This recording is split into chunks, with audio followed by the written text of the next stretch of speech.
All right, everybody on YouTube and Facebook who hears this. I am going to make a quick short video here. Something that my forefathers, including my grandparents, probably would have killed me for had they still been alive. Would the rest of the world, whether it be England, Canada, or God only knows who else, just take over us already? Like us Americans, let's have like the American Revolution in reverse, all right? Have England come back over here, Canada take over parts of God only knows what they want in America, all right? Because truly, Donald Trump has embarrassed the United States government and anybody who voted for him a second time to the extent where it's actually embarrassing holding the title American anymore. Like if you're an American citizen, and especially if you're an asshole who voted for Trump twice, you are probably the biggest embarrassment on the world stage right now. So like I said, would the rest of the world please just take us over, alright? Let's just forget the American Revolution ever happened, forget the Declaration of Independence, alright? Because it's obvious we still have slavery, let's screw the 13th Amendment, alright? For America's big talk of, oh my god, we're not a slave-holding society, the penal system, the justice system in America is an example of why the 13th Amendment is completely worthless. Let's go into more detail, shall we? The 4th Amendment, right, where it says no army or any law enforcement can break into your house without a warrant or something like that, right?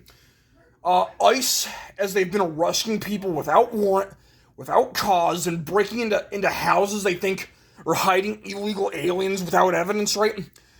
Perfect example of a violation of the 4th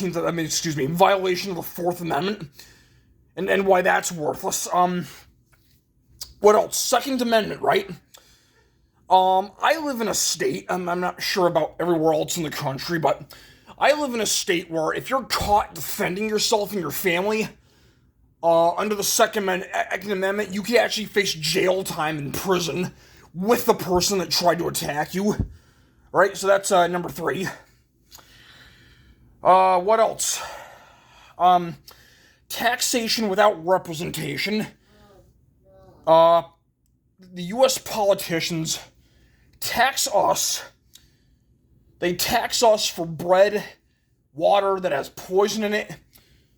Much of America's drinking water has old factory pollution in it. That's number 1. American bread, if you could even call it bread, has stuff in it to make it a lot cheaper. But from what I've heard, if you go over to like France, England, Italy, or pretty much anywhere else in the world, and you get caught trying to serve people American bread, you will get arrested for actually poisoning people, so I've heard. What else? The First Amendment that allows for freedom of speech and religion, right?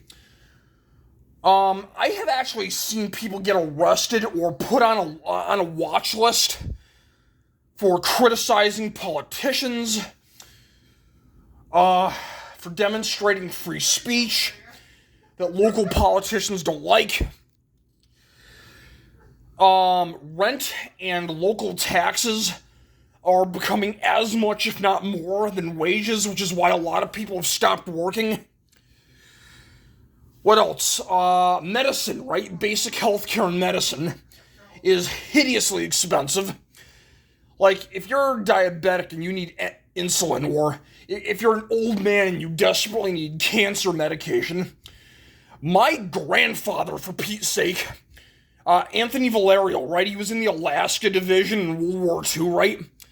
He died horribly of cancer when I was in high school because he could not pay for his own medical care. He was very much a World War II vet of his class, of his time, rather. Flag waving, burger grilling, 4th of July waving American, and he died of cancer because he couldn't afford his own medication. U.S. veterans, for Pete's sake, are left homeless on the street every day of American life.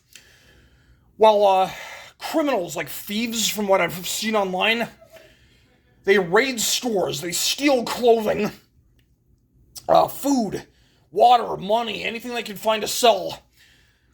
And for some reason, they're blacklisted every day as the problem, while completely ignoring the fact that wages aren't keeping up with inflation.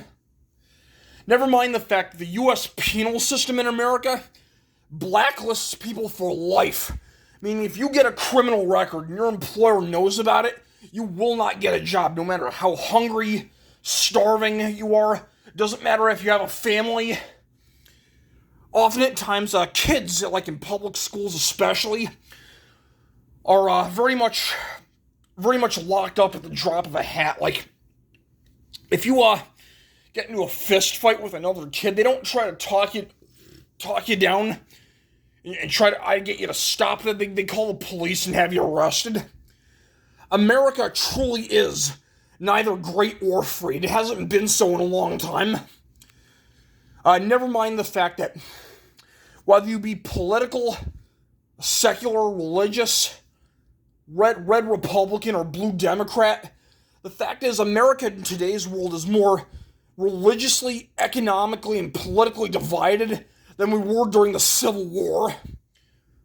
America truly is neither free or great. Truly and honestly, I wish I could say something to a politician that would matter. I mean, I've written to politicians before complaining about the same stuff. But American politicians are way too fat and lazy on their high horses. They preach America is free and great. Never mind the fact that the working poor is being taxed to infinity while expected to pay for their own stuff and their families while being priced out of existence. That's my thoughts on the matter.